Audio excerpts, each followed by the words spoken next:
The airfield has a long legacy, really, when you look at it. Started in 1932 with my father. He built himself a glider and then taught himself to fly in it. And then he taught a number of local people. I retired in 2002 to take it easy in retirement, and the club members said, well, we need a flying instructor, we want to get a flying school going. And so within a matter of a few hours I had an operations manual put in front of me, and I was told that I'm going off to become a flying instructor, and my retirement then turned into a full-time volunteer job. Over the selected area and have a look at it and see if you can ascertain the wind direction. It might be done by drift. I've greatly enjoyed learning to fly here. The relaxed environment of the clubhouse is very beneficial to me, but also the rigour of the training. I know instructors have lots of experience and lots of gliding experience as well, which they bring then to powered aircraft, basically increasing and broadening their skill set, which helps me in training. Subtle sense of hummus there. Yes. Yep. No water or liquid. No. In and screw it in. Just want to have to stir it all the way in. Yeah. Because if someone calls you to hang or something like that. And so then we looked around for a suitable aircraft, and we finally zeroed in and decided to get ourselves a Jabiru. And so we started off with the Jabiru 160C. And from there then, after about 6 months, we realised that a lot of people liked the Jabiru because it was such a good training platform. And they said, but we need a faster one. So one of our club members owned a 230 Jabiru, so he then cross-hired it to the club, and we ultimately bought that off him. And then one of our other members also had a 160 that he'd bought, and he'd done nearly 1,000 hours on that, and so he wanted to trade it in on a 230 that he'd bought himself, so we bought his 160. So we went from a one aircraft Jabiru, we now had a fleet of 5 aircraft to keep us busy here for the instructors.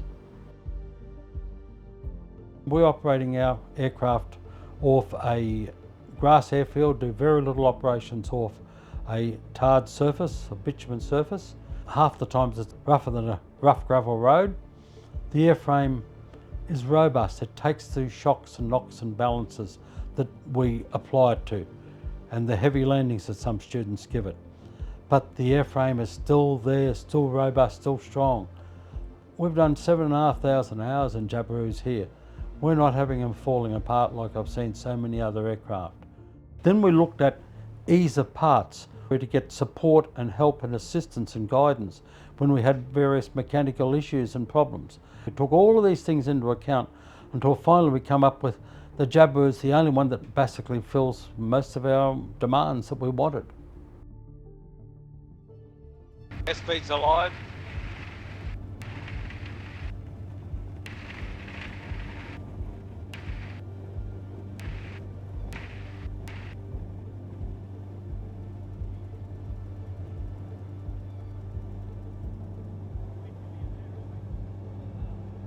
From a teaching platform, it's an honest platform. It's got all the functionality of the controls that you want to see. The controls are balanced, and you can do nicely balanced turn. They are smooth to handle and control. It doesn't have any vicious type of traits about it. I'm going to come across here and join like I'm joining a downwind. That's right. Yeah. Meanwhile, looking at it, and it looks like a nice place to land. Not as good as 2.6, but it'll do. Remember, you don't come under 500 feet by the time you do your final turn, so if you're not careful, you'll be below 500 feet. Clifton traffic, Jabiru 4766, turning final, runway 06, full stop, Clifton. I presume it's full stop? Yes. Fantastic. Now I'm right on 500 feet, so not great, but...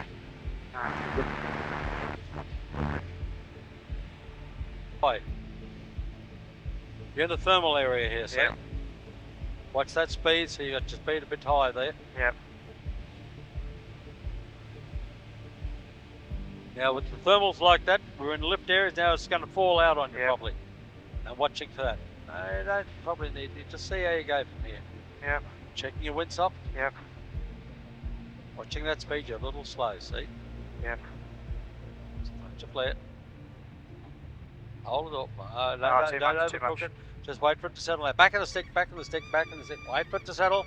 Back more now, back more. Keep the Arlen into the wind. There's the wind from the left. Oh, yep. Arlen into the wind. Come on, keep the Arlen over. Watch out the throttle. Bit choppy, bit choppy, bit choppy.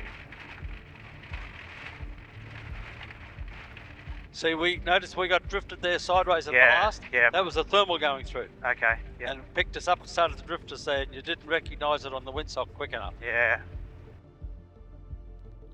You know, our pilots have gone near and far. They come back. What happened yesterday? They come back and say, you know, I've had a number who've come back after 10 years, 20 years. Helping each other is the big thing. And that's where Lone Eagle does that. And where did Lone Eagle come from? Well, it was actually a name given to an aircraft, the aircraft that's down in the bottom hangar there, that I own, which is the Porterfield. It was originally owned by Reg Hansett here in Australia. Now, it was the only one of its kind in the world with that motor and everything. So my father called it the Lone Eagle. And when we restored it in '96, that was the only bit of writing and sign writing we didn't put back on the aircraft was Lone Eagle. And the club member said, we've lost Lone Eagle from the airfield. Can we get it back? And give our Lone Eagle flying school.